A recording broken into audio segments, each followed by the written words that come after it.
नमस्कार। चलिए इकोलॉजी का नेक्स्ट लेक्चर, दूसरा लेक्चर इसमें अटेंड जो है करते हैं हम लोग। इकोलॉजी के इस दूसरे लेक्चर में हम बात आज करेंगे पहले चैप्टर की, जिसका नाम है ऑर्गेनिज्म एंड पॉपुलेशन। चैप्टर का नाम है, पहला चैप्टर ऑर्गेनिज्म एंड पॉपुलेशंस।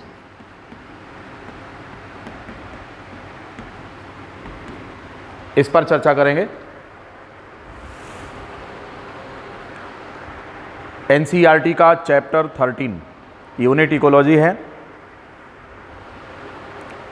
3 से 4 क्वेश्चन का वेटेज इस चैप्टर से है। इससे संबंधित क्वेश्चंस आपसे पूछे जाएंगे वेरियस एग्जामिनेशंस में, चाहे वो नीट हो या फिर और अपर हायर लेवल के एग्जामिनेशन हो। इन सब में 3 से 4 क्वेश्चन का वेटेज इस चैप्टर का है, इसलिए इम्पॉर्टेंट है, इसको ध्यान से देखेंगे। बात जब हम ऑर्गेनिज्म की करते हैं तो इसके अपने पहले वाले लेक्चर में ऑर्गेनिज्म क्या होता है हम आपको बता चुके हैं। ऑर्गेनिज्म वो भी लिविंग, और हमने आपको बताया था कि जो इकोलॉजी है it is the study of the interaction between the living organism and their immediate atmospheres. किसी भी लिविंग ऑर्गेनिज्म का उसके अपने इमीडिएट एटमॉस्फेयर से जो इंटरेक्शन होता है हम उसे क्या कहते हैं, इसके इस अध्ययन को इकोलॉजी कहते हैं। पिछले लेक्चर में हमने आपको बताया था कि ये जो टर्म इकोलॉजी है इट वाज कॉइन्ड बाय रीटर, और इसके 2 एस्पेक्ट हैं। इनमें से एक ये है जिसे हम बोलते हैं आर्टिकोलॉजी। आर्टिकोलॉजी में हमने आपको बताया था कि अगर किसी एक विशेष ऑर्गेनिज्म का संबंध उसके इन्वायरमेंट से अगर हम अध्ययन करें तो हम इसको आर्टिकोलॉजी कहते हैं। आर्टो इकोलॉजी को जोड़कर क्या बना है, आर्टिकोलॉजी। मतलब कि किसी एक ऑर्गेनिज्म की इकोलॉजी का जब अध्ययन करते हैं, राइट। और अगर हम एक से अधिक प्रकार के ऑर्गेनिज्म के एक समूह का अध्ययन करते हैं तब यहाँ पर टर्म लगता है सिन इकोलॉजी। सिन मीन्स होता है समूह, एक ग्रुप, ढेर सारे ऑर्गेनिज्म का एक साथ अगर हम अध्ययन करें, स्टडी ऑफ द कम्युनिटी। और हमने आपको पिछले लेक्चर में ये भी बताया था कि ऑर्गेनिज्म से जो लेवल ऑफ ऑर्गेनाइजेशन अगर हम देखें तो सबसे छोटा ऑर्गेनाइजेशन ऑर्गेनिज्म का होता है लिविंग सिस्टम के लेवल पर। ऑर्गेनिज्म से हमने आपको बताया था एक ही स्पीसीज के ऑर्गेनिज्म का जो ग्रुप होता है that one is known as population. उदाहरण के लिए अगर एक से अधिक मनुष्य कहीं पर बैठे हैं तो ये मनुष्य की पॉपुलेशन है, because all humans are homo sapiens. तो ऐसी कंडीशन में एक ही जाति के ऑर्गेनिज्म का, जाति माने ठाकुर ब्राह्मण बनिया नहीं, हिंदू मुस्लिम नहीं, जाति का मतलब स्पेसीज की बात कर रहे हैं यहाँ पर, ठीक। बायोलॉजिकल लैंग्वेज में जाति का यही मतलब, और बायोलॉजिकल लैंग्वेज में जब जाति की हम बात करते हैं तो इसका कोई इशू नहीं बनना चाहिए, क्योंकि ये जातिवाद नहीं है, स्पेसीज की बात कर रहे हैं। स्पेसीज मतलब जाति। तो यहाँ पर एक ही जाति के मनुष्य का जो ग्रुप है, ऑर्गेनिज्म का जो ग्रुप है, हम उसको पॉपुलेशन कहते हैं। जैसे मान लो कि एक जगह पर 100 कबूतर बैठे हैं तो ये कबूतरों का क्या है, ये पॉपुलेशन है। एक जगह पर अगर 100 गौरैया बैठे हैं तो गौरैया का क्या है, ये पॉपुलेशन। आम के एक बगीचे में 10 आम के पेड़ लगे हैं तो आम के उस पर्टिकुलर स्पेसीज का वो क्या है, पॉपुलेशन है। अब चूंकि आपको मालूम है कि यह जो यूनिवर्स है it is occupied by different kind of organisms, not only one kind of organism. तो फिर ये क्या है, फिर ये एक समूह है। यहाँ पर सबको रहने का अधिकार है। यहाँ पर कॉकरोच रहता है, यहाँ पर अर्थवर्म रहता है, यहाँ पर फ्रॉग रहता है, यहाँ पर आदमी रहता है, यहाँ पर तमाम प्रकार की चिड़िया रहती हैं, बंदर रहते हैं, भालू रहते हैं, एवरीवन। तो ये जो एक डाइवर्सिटी इसको हम कहेंगे, लिविंग ऑर्गेनिज्म की डाइवर्सिटी को हम बायोडाइवर्सिटी कहते हैं। तो इस विशाल यूनिवर्स पर में अगर हम देखें तो विभिन्न प्रकार के ऑर्गेनिज्म होते हैं, और ख़ास करके हमारे अर्थ प्लेनेट पर। तो आपके इस चैप्टर में हमें ये पढ़ना है कि जो हमारा ऑर्गेनिज्म है उसकी नीड क्या है। इससे संबंधित 2 क्वेश्चन एनसीईआरटी के पहले पेज पर आपके इस चैप्टर की शुरुआत में ही पूछे गए हैं। उनमें से ये है कि कोई भी चिड़िया, जैसे बुलबुल की बात किया जाता है तो पूछते हैं कि उसमें 2 क्वेश्चन पूछे गए हैं कि बुलबुल गाना क्यों गाती है, ठीक, और बुलबुल गाना कैसे गाती है। ये 2 क्वेश्चन पूछे गए हैं कि बुलबुल गाना क्यों गाती है और बुलबुल गाना कैसे गाती है। बुलबुल आप समझ रहे होंगे, तो बुलबुल में, या कोयल की बात कर लें जो पक्षी होता है, उसमें एक विशेष प्रकार की आवाज़ होती है। या यूँ समझो कि आपसे क्वेश्चन पूछा जाए कि मेढक टर्र टर्र क्यों करता है और मेढक टर्र टर्र कैसे करता है। अगर ये 2 सवाल, क्यों और कैसे की बात करें तो आइए और इसका विश्लेषण करते हैं। वैसे ये संसार बहुत ही डाइवर्स्ड है। यहाँ पर विभिन्न प्रकार के फूलों को उनको ब्लूमिंग करते हुए आपने देखा होगा कि अलग अलग वैरायटी के जो फ्लावर्स होते हैं उनका शेप अलग होता है। बनावट की बात करें अगर, उनमें रंग अलग प्रकार का होता है। रात में खिलने वाले जो फूल होते हैं वो सफ़ेद रंग के होते हैं, उनमें कोई कलर नहीं होता है। और दिन में खिलने वाले जो फूल होते हैं, ऐसे फ्लावर्स जिनमें कि ब्लूमिंग होती है डे टाइम में, तो वो सब कलर्ड होते हैं। तो ये अगर हम एक इस डाइवर्सिटी का अध्ययन करें तो कुछ भी ऐसा नहीं होता कि ये जो हमारा यूनिवर्स है, जो हमारा ये सिस्टम है, ये कोई कबाड़ खाना है जिसको पाओ ला करके जो है कोई कबाड़ डाल दो। यहाँ पर किसी भी लिविंग ऑर्गेनिज्म को हम कबाड़ नहीं कह सकते। सबका एक पर्टिकुलर सिस्टमेटिक कनेक्शन है एक दूसरे से, इंटरडिपेंडेंसी है, ठीक है ना। तो हमारा जो लिविंग ऑर्गेनिज्म है ये अपने नॉन लिविंग सिस्टम पर इंटरडिपेंडेंट है एक दूसरे पर। यहाँ पर इंटरडिपेंडेंसी की क्या बात कर रहे हैं, क्योंकि आपको पता है कि कोई भी लिविंग ऑर्गेनिज्म केवल अपने वातावरण से ही प्रभावित नहीं होता, बल्कि हम वातावरण को भी प्रभावित करते हैं। उदाहरण के लिए कि अपनी नीड को सेटिस्फाई करने के लिए हम जंगल काटते जा रहे हैं और वहाँ पर शहर बसा रहे हैं। तो पता लगा कि अच्छा खासा वहाँ पर एक इकोसिस्टम था और हमने अपना काम चलाने के लिए जंगल को काट डाला और वहाँ पर अपना घर बना लिया खूबसूरत सा। तो ये क्या हुआ, इसका मतलब ये हुआ कि मानव की बात अगर करें, मनुष्य की, तो इसने अपनी ज़रूरतों को पूरा करने के लिए इन्वायरमेंट को बहुत डैमेज किया है। जंगल काट डाले हैं, नदियों का मार्ग रोक दिया है, उस पर डैम बना दिया है कि हमको बिजली पैदा करना है तो चलो उसका पानी हम रोक रहे हैं। टिहरी का डैम आपको पता है कितना पानी पहाड़ों पर होल्ड कर रखा है। बताते हैं जरा सा लीकेज हो जाए तो उत्तर प्रदेश सहित दिल्ली और कई राज्य बह जाएंगे, इतना पानी है वहाँ पर।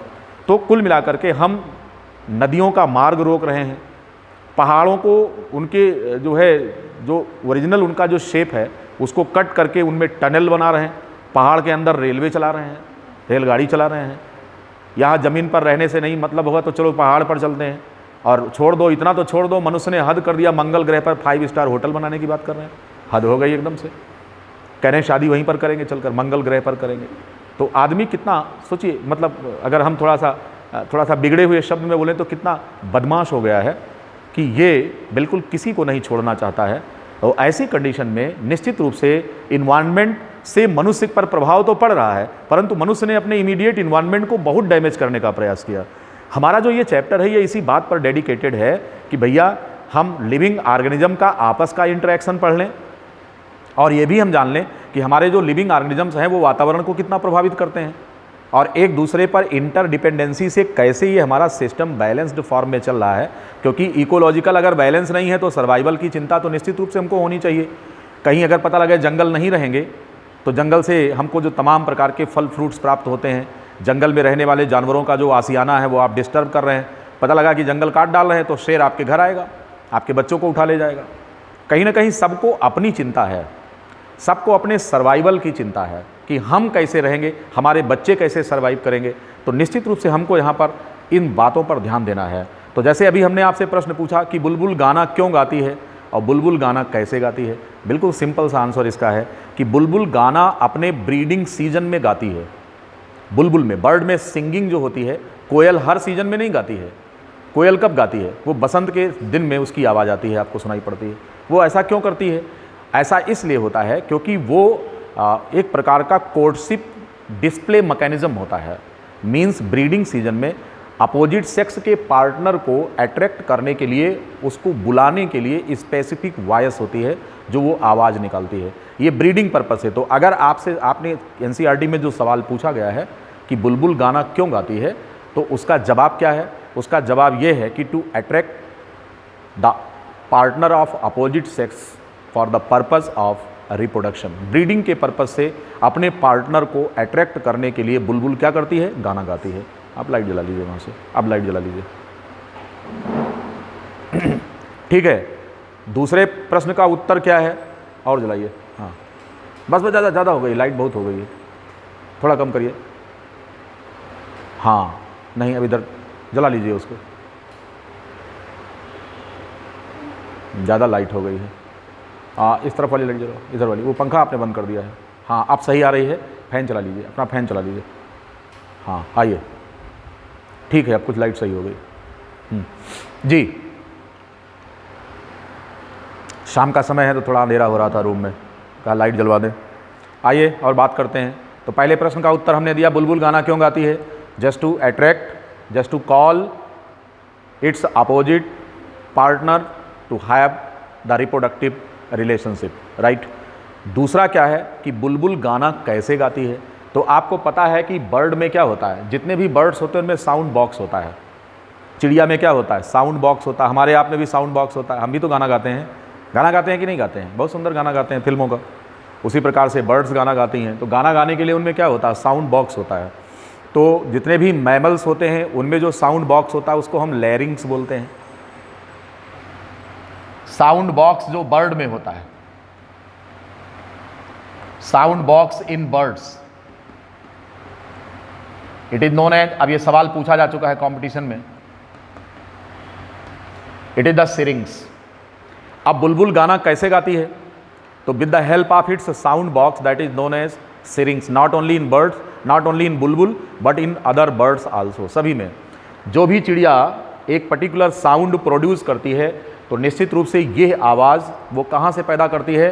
वो अपने शरीर के अंदर पाए जाने वाले एक विशेष प्रकार के साउंड बॉक्स की वजह से होती है, राइट। अब अगर यही चीज़ हम बात करें कि मैमल में साउंड कैसे होता है, इन मैमल्स, ये तो बर्ड में हो गया। इन मैमल्स अगर हम बात करें, ये आए हुए क्वेश्चन हैं, आप जानिए। In mammals the sound box is, sound box is, हम इसे लैरिंग्स बोलते हैं।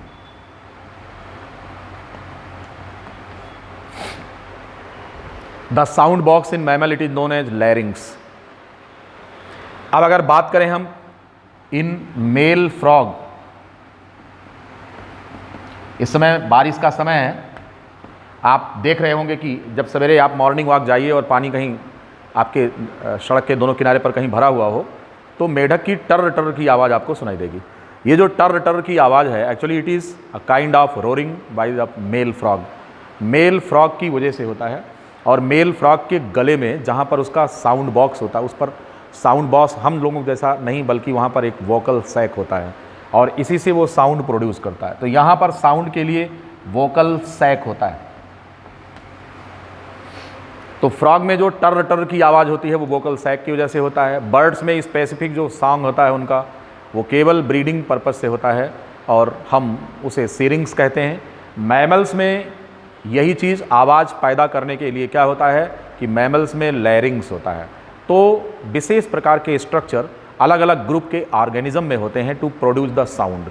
तो अगर आपसे पूछा जाए कि चिड़िया गाना क्यों गा रही, मैंने आपको बता दिया। चिड़िया गाना कैसे गा रही है, मैंने आपको ये भी बता दिया कि with the help of its sound box, right.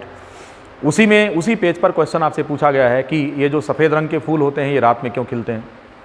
अब आपको मालूम है कि फ्लावर्स में चूँकि स्टेशनरी लाइफ होती है, अब आपको मालूम है कि इनमें जो रिप्रोडक्शन होता है प्लांट्स में तो इनमें मेल गैमीट का नाम क्या होता है? ये जो मेल गैमिटोफाइट होता है ये पोलन ग्रेन होता है, राइट। और जो फीमेल होता है वो एग होता है। अंडा जो होता है ओवरी में बंद होता है और ये नॉन मोटाइल होता है, मतलब इसके पास किसी भी प्रकार का ऑर्गन फॉर मूवमेंट नहीं होता, राइट। अब क्या है कि पोलन ग्रेन को अंडे तक पहुंच करके उसका क्या करना है? पॉलिनेशन करना है। किस काम के लिए? रिप्रोडक्शन के लिए। तो अब पता लगेगा कि पोलन ग्रेन क्रॉस पॉलिनेशन हमको कराना है क्योंकि अपना वाला एग अभी मैच्योर नहीं है। तो एक फूल का पोलन ग्रेन अपनी ही वैरायटी के दूसरे फूल पर जाता गिरता है, लेकिन एक फूल से दूसरे फूल की जो दूरी है उसको तय करने में पोलन ग्रेन को एक जगह से वहाँ तक जाना होता है। अब आपको मालूम है कि पाइनस को छोड़कर बाकी और जो प्लांट्स होते हैं उनमें किसी में ऑर्गन फॉर मूवमेंट नहीं होता। पोलन ग्रेन जो पाइनस का होता है उसमें विंग्स पाए जाते हैं, पंख होते हैं। तो विंग्ड पोलन ग्रेन की मदद से ये जा करके और पॉलिनेशन कर लेते हैं। किस में होता है? ये पाइनस में होता है जो कि एक जिम्नोस्पर्मिक प्लांट है, ठीक। But in most of the cases in angiospermic plants की अगर हम बात करें तो जहाँ पर पोलन ग्रेन में मूवमेंट के लिए किसी भी प्रकार का कोई ऑर्गन नहीं पाया जाता है, राइट। अब ये पोलन ग्रेन अगर एक जगह से दूसरी जगह तक एक निश्चित दूरी तय करके अगर वो अपने फीमेल पार्टनर तक पहुँचना चाहते हैं तो निश्चित रूप से ये डिपेंडेंट है किसी दूसरे पर। किस पर डिपेंडेंट है? वो बायोलॉजिकल एजेंसी भी होती है और नॉन बायोलॉजिकल एजेंसी। रिप्रोडक्शन में आप पढ़े होंगे या हम आपको पढ़ाएंगे कि पॉलिनेटिंग जो एजेंसीज होती हैं जो फ्लावर्स में पॉलिनेशन कराती हैं वो बायोलॉजिकल भी होती हैं और नॉन बायोलॉजिकल भी होती हैं। अब जैसे नॉन बायोलॉजिकल की बात करें तो एयर होता है, तो एयर पॉलिनेशन को एनिमोफिली कहते हैं प्लांट्स के अंदर। वाटर से अगर हो रहा है तो हाइड्रोफिली कहते हैं, राइट। तो ये दो प्रकार के बायोलॉजिकल नॉन बायोलॉजिकल ये जो है एजेंसीज होती हैं जो पॉलिनेशन का काम कराती हैं। ठीक है, तो इस प्रकार से पोलन ग्रेन को उनके स्टिग्मा तक, फ्लावर्स के स्टिग्मा तक पहुंचाने के लिए यहाँ पर नॉन बायोलॉजिकल या एबायोटिक एजेंसीज होती हैं, खास करके दो, जिनमें एक एयर है और दूसरा कौन है, वाटर है, राइट। आप कहेंगे कि जो पोलन ग्रेन है ये स्टिग्मा तक पहुंचने के लिए नॉन बायोटिक कंपोनेंट पर डिपेंडेंट है, वो हवा पर डिपेंडेंट है, वो पानी पर। हवा और पानी क्या है, ये लिविंग है या नॉन लिविंग, ये नॉन लिविंग है। तो हमारा जो लिविंग सिस्टम है वो डिपेंडेंट हो गया नॉन लिविंग पर। यही है इंटरेक्शन किसी भी पर्पज के लिए। तो यहाँ पर रिप्रोडक्शन पर्पज से पोलन ग्रेन निर्भर कर रहा है किस पर, हवा पर और जल पर। इतना ही नहीं, आप ये पोलन ग्रेन जो लिविंग ऑर्गेनिज्म होते हैं वो केवल इन्वायरमेंट पर ही डिपेंडेंट नहीं होते, बल्कि लिविंग ऑर्गेनिज्म किसी दूसरे लिविंग ऑर्गेनिज्म पर भी डिपेंडेंट होते हैं। उदाहरण के लिए जो कार्निवोरस एनिमल्स होते हैं, राइट, कौन होते हैं, कार्निवोरस एनिमल होते हैं। अब कार्निवोरस जो एनिमल्स होते हैं वो दूसरे का जानवरों का मांस खाते हैं, उनका शिकार करते हैं। अब पता लगा कि जिनका वो शिकार करते हैं अगर वो इस दुनिया में ना रहें, यानी कि अगर शेर भेड़ का शिकार करता है और भेड़ इस दुनिया से खत्म हो जाए, तो शेर अगर कहे कि हम भेड़ के अतिरिक्त कुछ खाएंगे नहीं, तो इस दुनिया से वो भी चला जाएगा, क्योंकि एक दूसरे पर डिपेंडेंसी है। ये कार्निवोरस हैबिट केवल मांसाहार तक ही नहीं है। सामान्य तौर पर एक टर्म हम यूज करते हैं, प्रेडेशन। प्रेडेशन का मतलब कि एक लिविंग ऑर्गेनिज्म दूसरे का शिकार करता ही है, वो चाहे मांसाहार के पर्पज से हो, चाहे किसी भी प्रकार के पर्पज से हो। अगर आप मूली खा रहे हैं तो आपने मूली का पौधा, उसका मूली की जड़ को उखाड़ कर खाया, वो खाया कि नहीं खाया, उसकी पत्ती खाया। अगर आप आम तोड़कर घर लाकर खा रहे हैं तो ये शिकार ही तो है, आपने आम का शिकार किया है। आप पालक खा रहे हैं, आपने पालक का शिकार किया, क्योंकि वो भी तो लिविंग ऑर्गेनिज्म है, उसको आप खा रहे हैं। तो ये एक निश्चित रूप से ये प्रेडेशन है। तो प्रेडेशन केवल शेर और भेड़ के बीच के रिलेशन को नहीं कहते। अगर आप भोजन के लिए डिपेंडेंट हैं दूसरे बायोलॉजिकल सिस्टम पर, तो एक लिविंग ऑर्गेनिज्म दूसरे लिविंग ऑर्गेनिज्म का भक्षण कर रहा है। आप गेहूं का भक्षण कर रहे हैं, चावल का भक्षण कर तो रहे हैं ना। तो ये भी क्या है, ये डिपेंडेंसी है एक प्रकार की। तो लिविंग ऑर्गेनिज्म केवल अपने नॉन लिविंग कंपोनेंट पर ही डिपेंडेंट नहीं होते, बल्कि वो दूसरे लिविंग ऑर्गेनिज्म पर भी डिपेंडेंट होते हैं। तो ये जो एक रिलेशनशिप होता है, इसे बनाए रखना चाहिए। ये जो हेल्दी रिलेशनशिप होता है, इसी के अध्ययन का नाम इकोलॉजी है। तो हम यहाँ पर स्टडी करेंगे। तो बात अभी रह गई थी, पूछा गया कि साहब रात में फ्लावर्स क्यों जो है खिलते हैं, जो सफ़ेद रंग के फूल हैं। क्योंकि पॉलिनेशन के लिए बायोटिक जो एजेंसीज होती हैं उसमें ढेर सारी हैं। इनमें सबसे ज़्यादा रोल प्ले करते हैं इंसेक्ट्स। आपको पता है कि इंसेक्ट पॉलिनेशन एक मेजर रोल प्ले करता है प्लांट्स में। किस काम के लिए, पॉलिनेशन के लिए। कौन, इंसेक्ट पॉलिनेशन। अब पता लगेगा कि इंसेक्ट, तमाम इंसेक्ट्स ऐसे होते हैं जो रात में टहलते हैं, तो फिर फूल भी उनके लिए रात में खिलते हैं। अब अंधेरे में अगर लाल रंग का फूल है तो आपको दिखाई नहीं पड़ेगा, क्योंकि वो ब्लैक दिखाई देगा। अगर सूरज की रोशनी ना हो तो लाल रंग का गुलाब का फूल रात में आपको कैसा दिखेगा, हैं, आपको ब्लैक दिखेगा। इसलिए रात में कौन से फूल खिलते हैं, जैसे बेला है, चमेली है, ऐसे सफ़ेद रंग के जितने भी फूल है, मोगरा है, तो इन सब में जो ब्लूमिंग होती है वो रात के समय होती है। ये रात के समय महकती है। रात रानी कब महकती है, दिन में या रात में? दिन में पता नहीं चलती उसकी सुगंध, और रात में क्या बात है, खुशबू एकदम बिखेर देती है। तो ये सारे जो सफ़ेद रंग के फूल होते हैं, इनमें ब्लूमिंग रात के समय होती है, just to attract the insects for pollination, और इनकी विजिबिलिटी बनी रहे। तो सफ़ेद रंग के फूल रात में खिलते हैं ताकि वो इंसेक्ट्स को दिखाई पड़ जाएं, और लाल रंग के फूल रात में खिलेंगे तो खाक दिखेगा ही नहीं, इंसेक्ट को दिखेगा ही नहीं। और भंवरा और अन्य प्रकार के जो इंसेक्ट्स होते हैं वो फूल के कलर से और उनकी खुशबू से अट्रैक्ट होते हैं, राइट। तो ऐसी कंडीशन में जो कलर्ड फ्लावर्स होते हैं वो दिन के समय खिलते हैं ताकि वो इंसेक्ट्स को दिख जाएं, उनकी फ्रेग्रेंस इंसेक्ट्स को अट्रैक्ट कर सके। और जो सफ़ेद रंग के फूल होते हैं वो रात के समय खिलते हैं। ठीक, इस प्रश्न का उत्तर आपको मिल गया। इसी प्रकार से इन्वायरमेंट में जो तमाम फैक्टर्स होते हैं ये किसी भी ऑर्गेनिज्म के डिस्ट्रीब्यूशन को प्रभावित करते हैं। कोई भी ऑर्गेनिज्म किस एरिया में पाया जाएगा? अयोध्या शहर के अंदर चौक में क्या शेर पाया जाएगा? क्यों नहीं पाया जाएगा? क्योंकि शेर का नेचुरल हैबिटेट कौन है? जंगल है। तो शहर में क्यों आएगा? लेकिन अगर हम जंगल काट डालेंगे तो वो शहर में ज़रूर आएगा। इसीलिए हम एक दूसरे को डिस्टर्ब ना करें। परंतु सबसे ज़्यादा डिस्टर्बिंग एलिमेंट अगर कोई है इकोलॉजी में तो वो मनुष्य है। हमको सबसे मतलब है, हमको अपने से तो मतलब है, दूसरे में भी टांग अड़ाए रहते हैं। अपने से तो मतलब है और हम दूसरे के लिविंग सिस्टम को डिस्टर्ब कर रहे हैं। तो हमें यही चीज़ यहाँ पर समझना है। तो ऑर्गेनिज्म हो गया, एक पर्टिकुलर स्पीसीज का जो ग्रुप है वो पॉपुलेशन कहला रहा है। और पॉपुलेशन के बाद क्या होता है, आगे का जो ऑर्गेनाइजेशन होता है, एक से अधिक प्रकार के पॉपुलेशन का जो समूह होता है हम उसे कम्युनिटी कहते हैं, बता चुके हैं। वो क्या चीज़ होता है, तो पॉपुलेशन का समूह जो होता है वो कम्युनिटी होता है। और कई कम्युनिटी का जो समूह होता है वो इकोसिस्टम होता है। और कई इकोसिस्टम मिलकर क्या बनाते हैं, कई इकोसिस्टम मिलकर बायोम बनाते हैं, हमने आपको पहले लेक्चर में बताया है। और बायोम के बाद होता है क्या, बायोस्फीयर होता है। बायोस्फीयर जो होता है वो आप इसे पूरा अर्थ प्लेनेट को ही बायोस्फीयर मान सकते हैं। जिस प्लेनेट पर, जैसे चंद्रमा पर जीवन नहीं है, हम उसे बायोस्फीयर नहीं कहेंगे, परंतु हमारी धरती क्या है, ये बायोस्फीयर है, क्योंकि इस पर लिविंग ऑर्गेनिज्म रहते हैं। अभी मंगल ग्रह पर भी जीवन के लक्षण मिले हैं, तो अगर मंगल ग्रह पर जीवन पाए जा सकते हैं तो मंगल ग्रह को हम क्या कहेंगे, इट इज़ द बायोस्फीयर।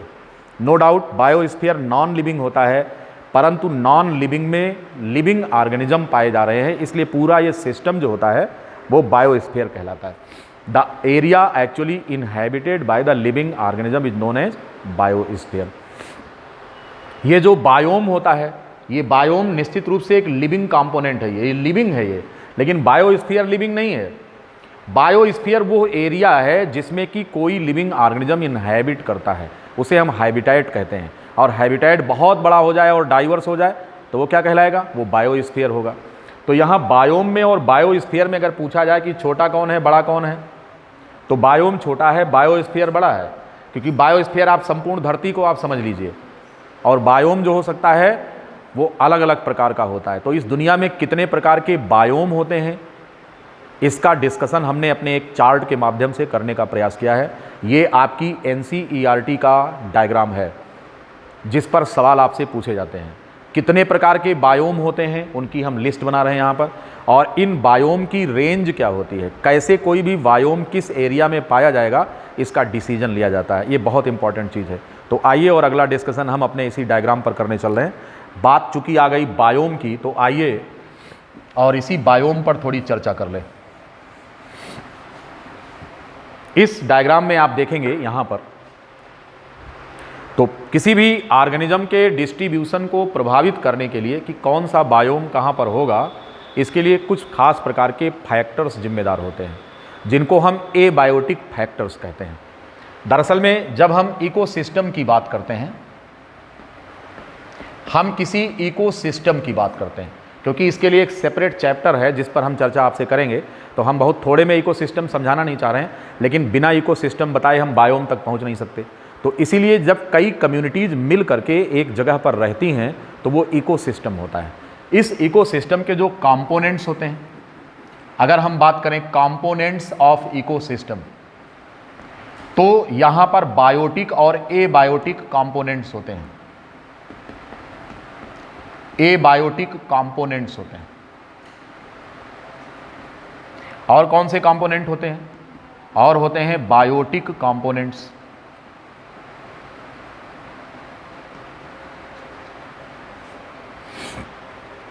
हम यहां पर बात कर रहे हैं सबसे पहले एबायोटिक कंपोनेंट्स की। इसमें कौन कौन है इसमें सबसे पहला है टेम्परेचर,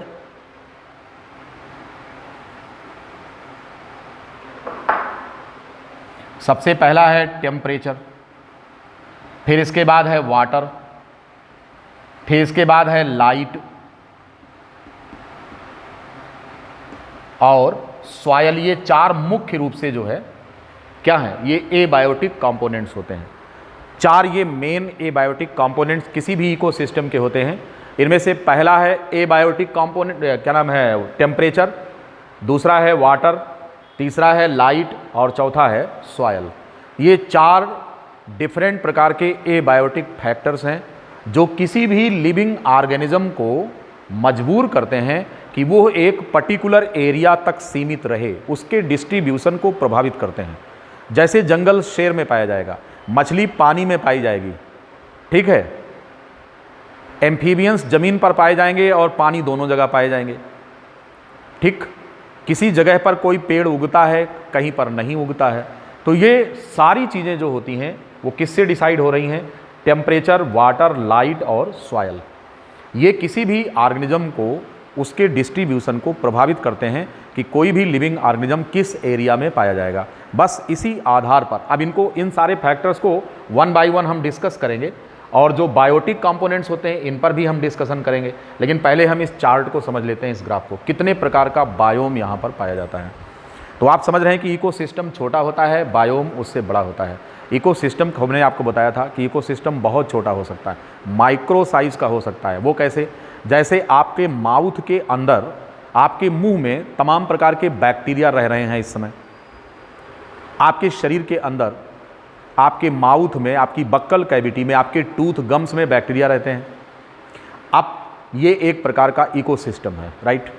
अब इसी प्रकार से आपके एलिमेंट्री कैनाल की अगर हम बात करें तो वहाँ पर भी माइक्रोफ्लोरा पाए जाते हैं। जैसे बैक्टीरिया होते हैं, उनमें से कुछ बैक्टीरिया ऐसे होते हैं जो कि जैसे रूमिनेंट्स जो एनिमल होते हैं उनके गट में पाए जाते हैं। जैसे मैथेनोजेनिक बैक्टीरिया कहाँ पर पाए जाते हैं?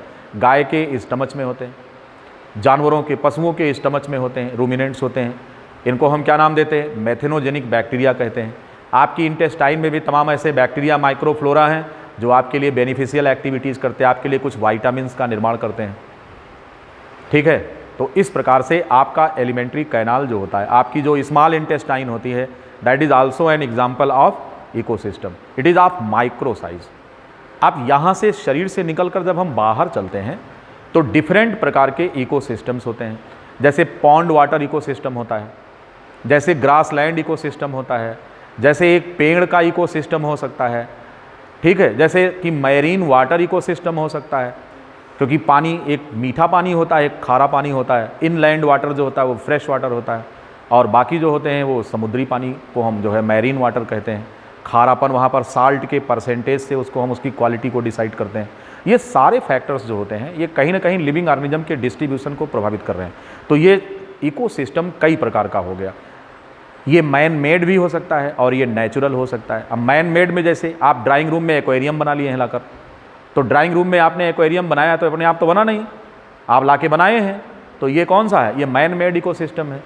राजा जी ने तालाब खुदवा दिया है तो वो कौन है? वो नेचुरल इकोसिस्टम नहीं, मैन मेड है। कोई पार्क बनाया गया, म्यूजियम बनाया गया है, तो वो क्या है? अब म्यूजियम में आप जानते हैं कि जो है लिविंग ऑर्गेनिज्म नहीं होते, वहाँ पर वो डेड ऑर्गेनिज्म का सैंपल होता है, तो हम उसको इकोसिस्टम नहीं कहेंगे। इकोसिस्टम उसको कहते हैं जिसमें लिविंग कंपोनेंट्स पाए जाते हैं, राइट। समझ गए होंगे। तो इकोसिस्टम से बड़ा बायोम होता है। कितने प्रकार के बायोम यहाँ पर हैं? हमने इस डायग्राम में आपको डिफरेंट प्रकार के बायोम दिखाया है, उनके नाम एक जगह नोट कर लीजिए। अब जो सवाल जिस प्रकार यहाँ पूछे जाते हैं उनकी जानकारी आपको रखनी है। तो यहाँ पर सबसे पहला है आर्कटिक,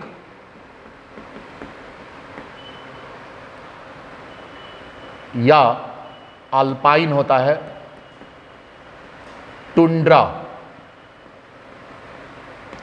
दूसरा बायोम जो हमने यहां पर दिखाया है वो कोनीफेरस फॉरेस्ट का है। कोनीफेरस, ये कोनीफर्स होते हैं या कोनीफेरस फॉरेस्ट होता है। फिर इसके बाद डेजर्ट, फिर उसके बाद ग्रासलैंड,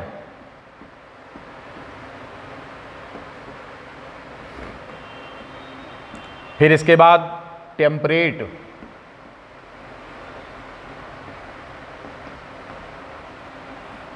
और ट्रॉपिकल। टेम्परेट फॉरेस्ट है और ट्रॉपिकल फॉरेस्ट है, ट्रॉपिकल रेन फॉरेस्ट है। इस तरह से डिफरेंट प्रकार के बायोम को हमने इस डायग्राम में लिस्ट किया है। इस डायग्राम में आप ये देखेंगे कि जो बायोम होता है वो कहाँ पर होगा और उसका डिस्ट्रीब्यूशनल रेंज कैसे डिसाइड होगा, इस डायग्राम में बताया गया है यही सारी चीज़ें। तो इतने प्रकार के हमने यहाँ पर बायोम लिया है आर्कटिक और अल्पाइन टुंड्रा बायोम होता है। कोनिफेरस फॉरेस्ट आप लिख सकते हैं, कोनिफेरस फॉरेस्ट का बायोम होता है। कोनिफर्स एक विशेष प्रकार के प्लांट होते हैं जिनको हम हिंदी में शंक्वाकार, ये कोनिकल शेप में प्लांट्स होते हैं, इन पर चर्चा करेंगे। डेजर्ट मरुस्थल होता है। ग्रासलैंड घास का मैदान होता है। ट्रॉपिकल अब जंगल में दो प्रकार के हैं, टेम्परेट डिसिडुअस फॉरेस्ट है और दूसरा ट्रॉपिकल रेन फॉरेस्ट है।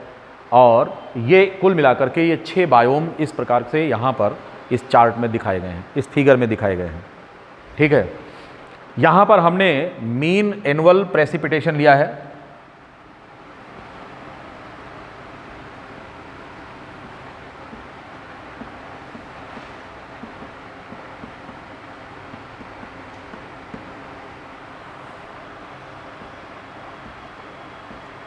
सेंटीमीटर में दिखाया गया है, मीन एनुअल प्रेसिपिटेशन इन सेंटीमीटर।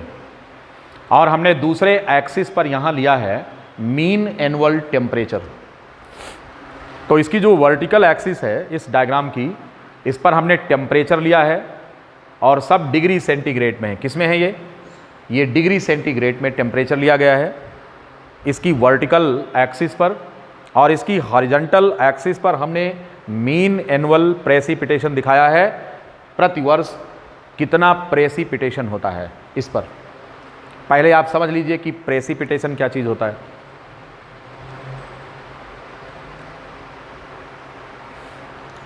यहां पर जो हॉरिजॉन्टल एक्सिस है इस पर मीन एनुअल प्रेसिपिटेशन हमने दिखाया है 50 सेंटीमीटर, 100 सेंटीमीटर से लेकर के ऐसे ग्रेजुएशन दिखाया है, इसमें 450 सेंटीमीटर तक का मीन एनुअल प्रेसिपिटेशन लिस्टेड है यहाँ पर।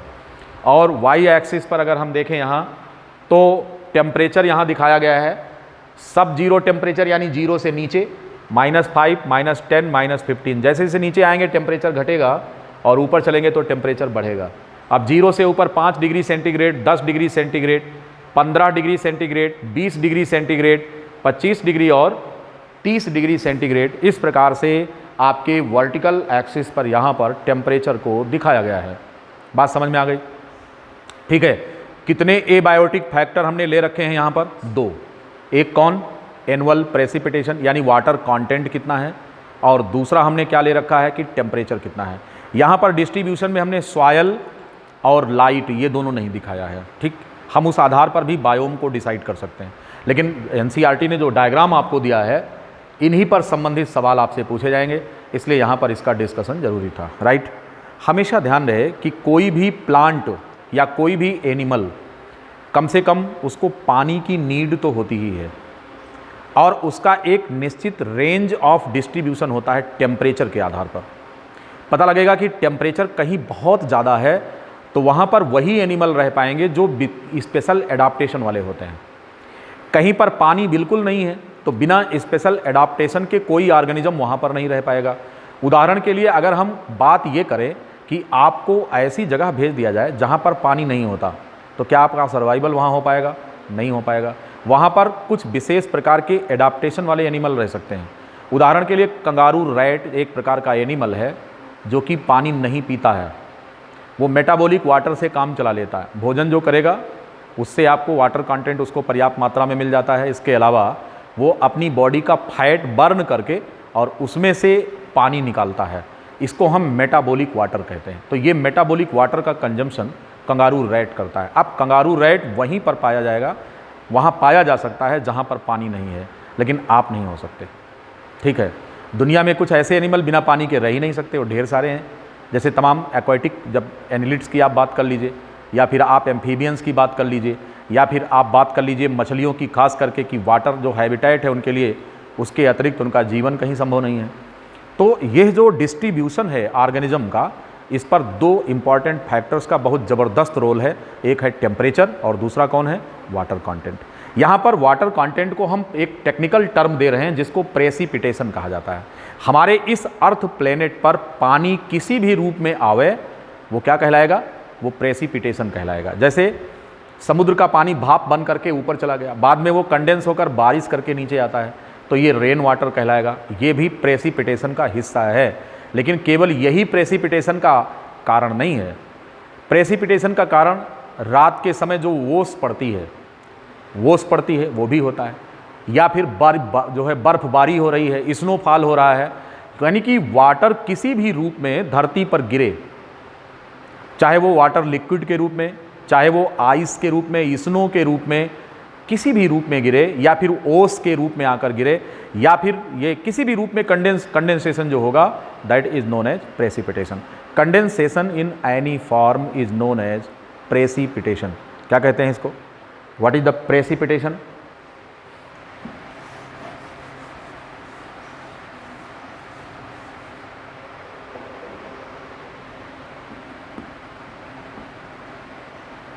Condensation of water in any form, वो चाहे जिस रूप में हो, वाटर लिक्विड के रूप में है, मतलब रेन वाटर, अगर हम बारिश की बात कर लें, अगर हम ड्यू की बात कर लें जो ओस होती है रात में पड़ती है, इसकी बात कर लें, स्नो की बात कर लें, स्नोफॉल हो रहा है, ठीक है। तो ये डिफरेंट प्रकार के जो वाटर फॉर्म्स होते हैं, जो कंडेंसेशन हो रहा है, इन सबको कुल मिलाकर, इन सभी को कुल मिलाकर क्या कहलाता है? ये it is known as precipitation. सामान्य तौर पर प्रेसिपिटेशन में हम बारिश को ही लेते हैं, लेकिन तमाम जो एरियाज होती हैं जहाँ पर स्नोफॉल होता है, that is also a kind of precipitation. जैसे जैसे अभी बारिश के बाद मौसम जो है, सर्दी का मौसम आएगा, तो रात के समय जो मॉइस्चर कंटेंट होता है वो कंडेंस होकर के किस पर आता है? वो घास की पत्तियों पर दिखता है, ओस के रूप में होता है, राइट। तो वो भी एक प्रकार का प्रेसिपिटेशन है। तो वाटर किसी भी फॉर्म में कंडेंस होकर के ज़मीन पर आए, अर्थ प्लेनेट पर आए, it is known as condensation. आप इसकी कुल मात्रा जो होती है वो हम सेंटीमीटर में भी व्यक्त करते हैं और मिलीमीटर में भी व्यक्त करते हैं। हमने यहाँ पर सेंटीमीटर में उसको दिखाया है। और ये क्या है? मीन एनुअल है, यानी कि एक वर्ष में औसत कितना प्रेसिपिटेशन होता है वो चीज़ दिखाया गया है यहाँ पर। तो कितना है ये? 50 सेंटीमीटर, 100 सेंटीमीटर, 150 सेंटीमीटर, 200, 250, 300, 350, 400, 450, इस प्रकार से दिखाया गया है, ठीक। अब हमको ये देखना है कि ये जो बायोम होता है, ये बाई डायमेंशनल डिस्कशन यहाँ किया गया है कि दो प्रकार के फैक्टर किसी लिविंग ऑर्गेनिज्म के डिस्ट्रीब्यूशन को रेस्ट्रिक्ट कर दे रहे हैं कि आपको कहाँ रहना है, राइट। अब सबसे पहला अगर हम देखें तो हमने नाम लिया था किसका? आर्कटिक अल्पाइन टुंड्रा की बात किया था। अब ये एरिया कितनी है जरा देखिए, ये कौन सी एरिया है जो हम यहाँ पर आपको दिखा रहे हैं? तो दिस वन, ये जो एरिया है जिसको हम कवर कर रहे हैं, यहाँ पर इसको कलर दे रहे हैं, दिस वन, दिस एरिया। अगर इस एरिया की हम बात करें तो जरा आप देखेंगे यहाँ पर, इस एरिया की अगर बात करें तो ये कौन सी एरिया है? आर्कटिक अल्पाइन टुंड्रा है। अब यहाँ पर जरा टेम्परेचर देखिए, टेम्परेचर कभी भी देखेंगे तो वो 0 के नीचे होता है, यानी कि टेम्परेचर कितना है? अब आर्कटिक टुंड्रा पर आपको कहीं लिखना है, आपसे सवाल इसी पर बनेगा, what is the distributional range? यहाँ पर टेम्परेचर की लिमिट कितनी है? किसके लिए? आर्कटिक टुंड्रा के लिए। आर्कटिक टुंड्रा अगर हम बात करें तो इसके लिए जो टेम्परेचर की रेंज है, टेम्परेचर यहाँ पर कितना होता है? टेम्परेचर बिलो 0 होता है। जाहिर सी बात है कि यहाँ पर पानी हमेशा किस रूप में होगा? ये बर्फ के रूप में होगा। पानी यहाँ पर फ्रोजन फॉर्म में होगा।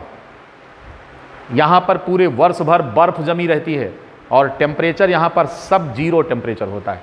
बिलो 0 का मतलब आपकी बुक में लिखा होगा सब 0 टेम्परेचर, मतलब कि टेम्परेचर निगेटिव में है, माइनस में है, डिग्री सेंटीग्रेड में।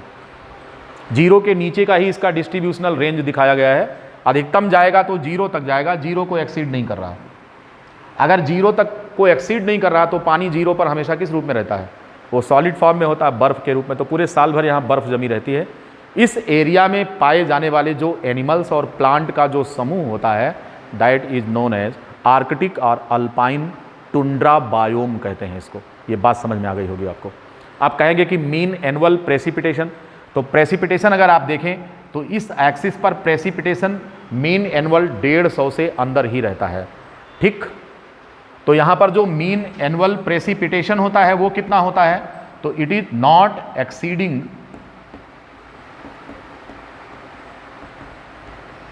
150 सेंटीमीटर। मीन एनुअल प्रेसिपिटेशन 150 से ऊपर नहीं होता, क्योंकि जब हमेशा यहां बर्फ जमी हुई है तो बारिश कम होगी। इस प्रकार से mean annual precipitation below 150 centimetre ये पाया जाएगा और टेम्परेचर सब जीरो होता है। अब आपको पता होना चाहिए कि इस एरिया में बिना स्पेशल एडाप्टेशन के कोई सर्वाइव नहीं करेगा।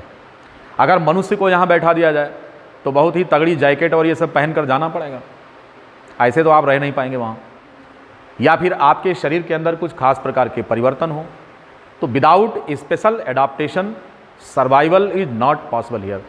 Only those organisms found that have been specially adapted, ऐसे ऑर्गेनिजम्स जो इस एरिया को पूरी तरह से एक स्पेशल एडाप्टेशन बॉडी में रख रहे हैं, उनका सर्वाइवल यहाँ पर हो सकता है, दूसरे का सर्वाइवल नहीं हो सकता। ये बात समझ में आ गई सभी को? ठीक है। अब चलो दूसरे हैबिटेट, दूसरे हम बायोम की बात करते हैं। हम इसे मिटा दे रहे हैं, ये बायोम खत्म कर रहे हैं। अब किसकी चर्चा करने चल रहे हैं? हमने आपको लिस्ट में कौन सा दिखाया है? किस बायोम की बात कर रहे हैं? चलिए कोई भी हो, हम चलो डिजर्ट की बात करते हैं। किसकी बात कर रहे हैं?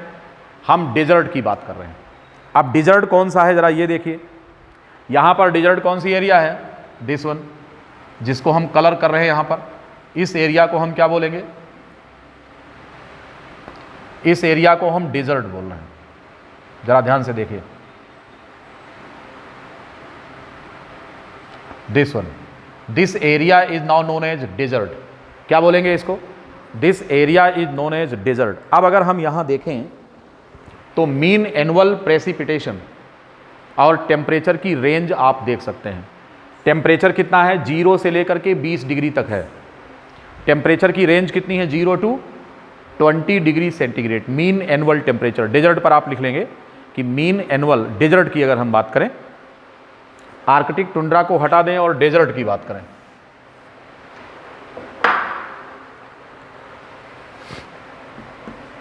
कौन सा बायोम है ये? It is desert biome. अब मीन एनुअल टेम्परेचर जो होगा ये सब 0 नहीं होगा, बल्कि कितना होगा? Between 0 to 20 degree centigrade. अगर बात करें 0 डिग्री सेंटीग्रेड से लेकर 20 डिग्री सेंटीग्रेड का ये डिस्ट्रीब्यूशनल रेंज है टेम्परेचर का, जो यहाँ दिखाया गया है। आप डायग्राम से देख सकते हैं, दिस वन, और यहाँ से लेकर यहाँ तक। तो 0 के ऊपर और 20 से नीचे टेम्परेचर रहता है, हम इसे डेजर्ट कह रहे हैं। अब मीन एनुअल प्रेसिपिटेशन जरा यहाँ पर देखिए, जिसके कारण हम इसको मरुस्थल कह रहे हैं। तो पानी जो है वो यहाँ पर जो कंडेंसेशन है, जो प्रेसिपिटेशन है, ये मीन एनुअल प्रेसिपिटेशन 50 सेंटीमीटर से ज़्यादा होता ही नहीं है।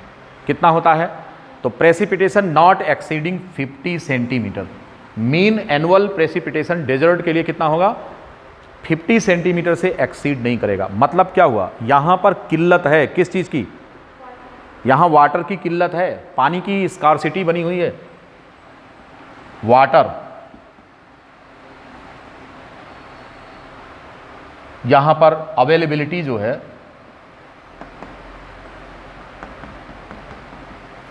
लेस, बहुत कम है, पानी कम है यहाँ पर। अब यहाँ पर वही ऑर्गेनिज्म सर्वाइव कर सकते हैं जिनके जीवन में पानी की या तो ज़्यादा नीड नहीं है, और या फिर वो पानी के आधार पर अपने आप को एडाप्ट कर चुके हैं, अपने शरीर के अंदर कुछ खास प्रकार के परिवर्तन कर चुके हैं। ऐसे ऑर्गेनिजम्स बेटा यहाँ पर सर्वाइव करेंगे। ये कौन होंगे? Organisms with special adaptation only survive here. तो ये कौन है? इसको हम डेजर्ट कहेंगे। यहाँ पर कभी भी हरी भरी वनस्पति आपको नहीं मिलेगी। झाड़ियाँ मिलेंगी, कटीली झाड़ियाँ, कैक्टस मिलेंगे, ठीक है, क्रैसुलेशियन प्लांट्स होंगे यहाँ पर, जिनकी पत्तियाँ बहुत ही फाइन निडिल के रूप में चेंज हो चुकी होंगी, जिनके स्टेम्स फ्लैटन हो चुके होंगे। इकोलॉजिकल एडाप्टेशन में हम आपको समझाएंगे कि कितने प्रकार के एडाप्टेशंस प्लांट्स में किस किस पर्पस से होते हैं। तो जो कैक्टस के प्लांट्स यहाँ पर उगेंगे, या फिर ऐसे एनिमल्स यहाँ पर रहेंगे जिनके जीवन में पानी की ज़्यादा आवश्यकता नहीं है, या फिर जो पानी की नीड को अपने शरीर के अंदर स्पेशल फिजियोलॉजिकल एडाप्टेशन करके वो सर्वाइव कर लेते हैं वहाँ पर। अभी हमने इसके पहले बताया था कि कंगारू रैट डेजर्ट में सर्वाइव कर सकता है, उसे पानी मिले ना मिले वो पानी पीता ही नहीं है, वो मेटाबॉलिक वाटर को यूज़ करता है। इसी प्रकार से कैमल में अगर हम देखें, कैमल में क्या होता है, उसके हम्प में फैट होता है, इस फैट का पानी जो होता है उसको ऑक्सीडाइज करके, ऑक्सीडेटिव ब्रेक डाउन करके वाटर यूज़ करते हैं। तो लंबे समय तक ऊँट पानी न पिए तो सर्वाइव कर जाएगा। ठीक, तो ये स्पेशल अडाप्टेशन डेजर्ट के लिए हो गया। अब चलो हम इसको मिटा देते हैं, इसका कलर हटा देते हैं। अब दूसरी एरिया का अध्ययन करेंगे। दूसरी एरिया कौन सी है हमारी? अब चलो बात करते हैं ग्रासलैंड की। हम यहां पर ग्रासलैंड को कलर दे रहे हैं। ये एरिया है ग्रासलैंड की, दिस वन। ये जो एरिया हम आपको दिखा रहे हैं यहां पर, this one is grassland ecosystem, this one. ये बायोम ग्रासलैंड का है। ये जो एरिया इतनी हम आपको जहां पर कलर करके दिखा रहे हैं, इस एरिया को हम क्या बोलते हैं? It is the grassland. अब यहाँ पर ठीक वही, अब आप देख सकते हैं इस चीज़ को कि इसका जो डिस्ट्रीब्यूशनल रेंज टेम्परेचर के आधार पर और मीन एनुअल प्रेसिपिटेशन के आधार पर इसका डिस्ट्रीब्यूशन आप देखिए, तो अपर टेम्परेचर लिमिट जो जा रहा है वो 25 प्लस में जा रहा है और लोअर कितना जा रहा है? 0। तो अगर हम ग्रासलैंड की बात करें, यहाँ पर ग्रासलैंड का डिस्ट्रीब्यूशन अगर हम यहाँ पर देखें, ग्रासलैंड का डिस्ट्रीब्यूशन तो टेम्परेचर 0 से लेकर के 25 डिग्री सेंटीग्रेड तक है। प्रेसिपिटेशन जो यहाँ पर हो रहा है जरा ये देखिए, तो ये अंडर 100 है, लगभग 100 तक है। जो ग्रासलैंड का प्रेसिपिटेशन है ये 100 तक आ रहा है। तो मीन एनुअल प्रेसिपिटेशन जो जा रहा है वो कितना जा रहा है? 100 सेंटीमीटर तक जा रहा है। ठीक है, इसको हम ग्रासलैंड इकोसिस्टम बोलेंगे, ग्रासलैंड बायोम। इसी तरीके से अब अगर आप देखें यहाँ पर जो टेम्परेट है रीजन, उसे ज़रा देखिए। टेम्परेट का कौन सी एरिया देखेंगे? इस समय हम टेम्परेट देखने चल रहे हैं। ये एरिया देख रहे हैं, this one, this area is temperate area. अगर हम इसकी बात करें यहाँ पर, what is that area? Temperate area की बात अगर करें तो यहाँ पर अगर आप देखेंगे तो इसका जो डिस्ट्रीब्यूशनल रेंज है, यहाँ पर टेम्परेचर 20 डिग्री को कभी एक्सीड नहीं करता, बिलो 20 डिग्री रहता है। ठीक है, और 0 से 20 डिग्री के बीच का टेम्परेचर रहता है। यहाँ पर अगर हम देखें 0 degree centigrade to 20 degree centigrade की बात करेंगे। और मीन एनुअल जो प्रेसिपिटेशन टेम्परेट में है एक्सीड कर रहा है। यहाँ पर प्रेसिपिटेशन ज़्यादा है, ये 200 की रेंज तक हो सकता है, 50 से लेकर 200 के बीच में। तो यहाँ पर जो रेंज है वो कितना है? 200 सेंटीमीटर जा रहा है मीन एनुअल प्रेसिपिटेशन जो जा रहा है। ये टेम्परेट क्लाइमेट क्या होता है आप हमेशा समझें, जो टेम्परेट बेल्ट होता है जैसे कनाडा वगैरह का है, वहाँ पर वर्ष भर क्या होता है? टेम्परेचर 20 डिग्री के नीचे बना रहता है या फिर 0 तक रहता है। अमेरिकन जो है अगर हम देखें रीजन अमेरिका में, तो वहाँ पर अगर हम देखें तो वहाँ पर भी टेम्परेचर कम रहता है। अपने यहाँ टेम्परेट जो क्लाइमेट होता है वो केवल दिसंबर से लेकर फरवरी के बीच होता है, जब टेम्परेचर कितना होता है? 10-12 डिग्री बना रहता है। ठीक, लेकिन हम लोग किस बेल्ट में आते हैं? हमारे यहाँ गर्मी ज़्यादा पड़ती है, सर्दी बहुत थोड़े समय के लिए आती है, तो हम लोग ट्रॉपिकल रीजन में होते हैं। तो टेम्परेट जो होता है, टेम्परेट रीजन वो होता है जहाँ पर टेम्परेचर कम होता है परंतु प्रेसिपिटेशन मैक्सिमम होता है। कितना होता है? मतलब भर को बारिश हो जाती है। ठीक, तो यहाँ पर जो है टेम्परेट जो फॉरेस्ट है, यहाँ पर टेम्परेचर औसत दर्जे का होता है, बहुत ज़्यादा नहीं होता। तो 0 से लेकर के 20 के बीच में बना रहता है। ठीक, पूरे साल भर। तो टेम्परेट क्लाइमेट यहाँ पर होती है, टेम्परेट डेसिडुअस फॉरेस्ट यहाँ पर पाया जाता है। राइट, इसके बाद अगर हम बात करें अगला जो इकोसिस्टम है वो कौन सा है? अगला जो इकोसिस्टम है हम उसकी बात कर रहे हैं, बायोम की। इसे बात कर लें, दिस वन। ये कौन सा है? अब यहाँ पर अगर देखें तो कहीं कहीं पर ओवरलैपिंग दिखाया गया है, जैसे ये दिखाया गया है। अब इसको अगर आप देखें कोनीफेरस फॉरेस्ट, तो इसमें देखिए कहीं कहीं पर ये ग्रासलैंड से भी मैच कर रहा है और कहीं कहीं पर ये डेजर्ट से भी मैच कर रहा है। इतनी एरिया जो होती है ये कॉमन होती है कि ये जो है हो सकता है टेम्परेचर रेंज और प्रेसिपिटेशन ये इनके रेंज में आ रहा है, तो ये ओवरलैप करता हुआ दिखाया गया है। इसको कहेंगे कोनीफेरस फॉरेस्ट होता है। अब ये एल्टीट्यूडनल वेरिएशन होता है। ये एल्टीट्यूडनल वेरिएशन का मतलब ऊंचाई पर जब हम जाते हैं, केवल हॉरिजॉन्टल डिस्ट्रीब्यूशन नहीं है, ज़मीन से जब हम ऊपर चलते हैं, तो अब जैसे हम पहाड़ पर चलते हैं, कहाँ पर चल रहे हैं? अगर हम हिली एरियाज में जा रहे हैं तो वहाँ पर भी टेम्परेचर और प्रेसिपिटेशन वेरी कर रहा है। जैसे ये आपका लैंड है, अब यहाँ से जैसे चलेंगे इस तरह से, तो ये आपका हिल है, पहाड़। अब यहाँ से जब हम चढ़ना शुरू करेंगे, हमारा जो मूवमेंट है वो इधर को होगा, तो जैसे जैसे हम ऊपर चलेंगे टेम्परेचर गिरता जाएगा और क्या होगा, बारिश ज़्यादा होगी। यहाँ पर अगर आप आकर के देखें इस एरिया में, तो यहाँ पर उगने वाले जो पौधे हैं इनकी जो कैनोपी होती है वो कैसी होती है, यहाँ पर प्लांट्स जो होते हैं इनकी कैनोपी ऐसी होती है, इस प्रकार की हाइट पर। ऐसा क्यों होता है, क्योंकि यहाँ पर स्नोफॉल होती है। क्या होता है यहाँ पर, यहाँ पर स्नोफॉल होता है। जाइए आप शिमला में पहाड़ों की ऊंचाई पर ऊपर मसूरी जाइए, तो वहाँ पर आप क्या देखेंगे, वहाँ पर इस प्रकार के प्लांट्स, मसूरी अगर कभी आप गए हों तो वहाँ पर देखिए पहाड़ की ऊंचाई पर, तो ये एल्टीट्यूडनल वेरिएशन होता है। हम आपको डिस्कस करेंगे कितने प्रकार का वेरिएशन होता है। लॉन्गिट्यूडनल डिस्ट्रीब्यूशन होता है, लैटिट्यूडनल डिस्ट्रीब्यूशन होता है और एल्टीट्यूडनल वेरिएशन होता है। जो एल्टीट्यूडनल वेरिएशन होता है वो ज़मीन के सरफेस से जब हम ऊपर चलते हैं पहाड़ों पर, ऊंचाई पर, तो ऐसा होता है। तो कोनीफेरस फॉरेस्ट जो होता है वो आपका इस पर्टिकुलर एरिया में है, पहाड़ों की चोटियों पर है, जो पूरे वर्ष भर बर्फ से जमी होती हैं, या फिर वहाँ स्नोफॉल हो रहा होता है। तो स्नोफॉल जब होता है तो क्या होगा कि पौधे की कैनोपी अगर ऐसी नहीं है, अगर इस प्रकार की कैनोपी नहीं है, बल्कि बरगद जैसे पेड़ अगर वहाँ पर हैं, तो अगर यहाँ पर आकर बर्फ़ गिरी तो इनकी पत्तियों पर बर्फ़ काफ़ी समय तक पड़ी रहेगी, इससे इनकी फ्रॉस्टिंग हो जाएगी, इनका साइटोप्लाज्म फ्रीज हो जाएगा और ऐसे पौधे मर जाएंगे। अगर आपके यहाँ सरफेस पर बर्फ़ रख दी जाए और बर्फ़ हरदम रहे तो क्या दशा होगी, तो आपका साइटोप्लाज्म बेकार हो जाएगा। तो वही कंडीशन यहाँ पर है कि चूंकि यहाँ पर अगर बर्फ़ गिरेगी तो बर्फ़ यहाँ पर अगर कैनोपी बरगद जैसी अगर है ऐसे फ्लैट, तो बर्फ़ इसी पर आकर के रुक जाएगी, तो फ्रॉस्टिंग स्टार्ट होगी, पत्तियाँ खराब हो जाएंगी।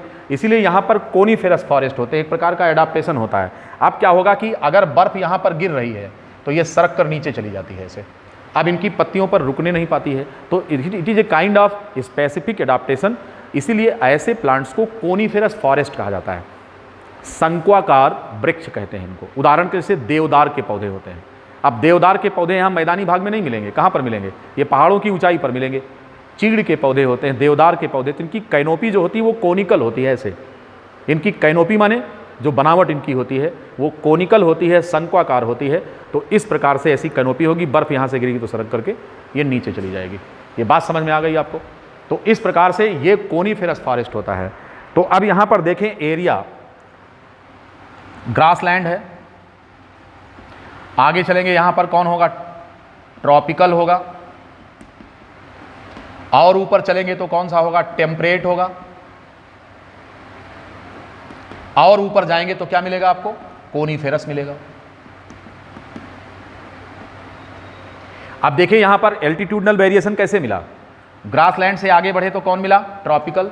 इससे और ऊपर गए तो कौन मिला, टेम्परेट। और सबसे ऊपर यहां पर क्या मिल रहा है, तो यहां पर जो ऑर्गेनिज्म का डिस्ट्रीब्यूशन है, खास करके प्लांट्स का, तो वो एल्टीट्यूडनल वेरिएशन भी शो करता है। पहाड़ों पर अगर चढ़ाई करें तो यहाँ पर ग्रासलैंड होगा, फिर ट्रॉपिकल होगा, टेम्परेट होगा, और ऊपर क्या होगा, कोनीफेरस फॉरेस्ट होगा। ये एल्टीट्यूडनल वेरिएशन है। डिफरेंट प्रकार के बायोम्स अलग अलग हाइट पर अगर हम जाते हैं तो यहाँ पर देखने को मिलते हैं। बात समझ में आ गई होगी। अब बात कर लेते हैं किसकी, ट्रॉपिकल रेन फॉरेस्ट की। अगर हम बात करें तो ट्रॉपिकल रेन फॉरेस्ट का जो रेंज है, अगर आप देखें यहाँ पर तो बहुत तगड़ा रेंज है इसका। Tropical rain forest hot and humid climate कहा जाता है। इसके बारे में क्या बोलते हैं, हॉट एंड ह्यूमिड क्लाइमेट होता है किसका, ट्रॉपिकल रेन फॉरेस्ट का। ये हॉट एंड ह्यूमिड क्लाइमेट होता है।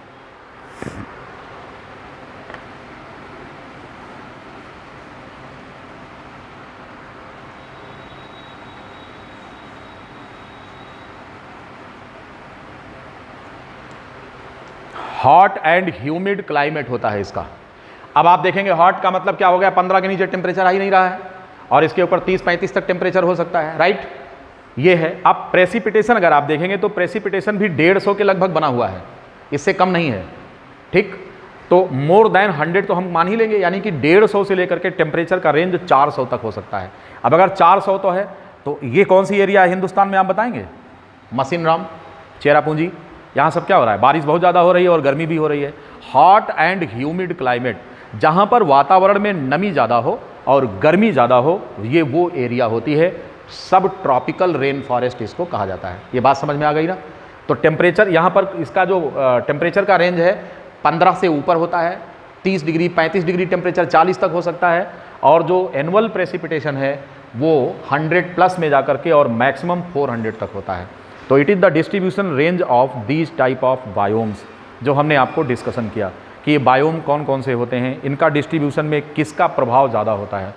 अगले अपने लेक्चर में हम बात करेंगे, हम अपने लेक्चर में अगले में बात करेंगे कि ये जो 4 प्रकार के एबायोटिक फैक्टर्स हैं, इनका किसी भी ऑर्गेनिज्म के ऊपर, इनकी लाइफ स्टाइल पर, इनकी फिजियोलॉजी पर, इनके बिहेवियर पर, इनकी शारीरिक बनावट पर क्या असर पड़ता है, इन सारे फैक्टर्स का अध्ययन अपने अगले लेक्चर में हम करेंगे।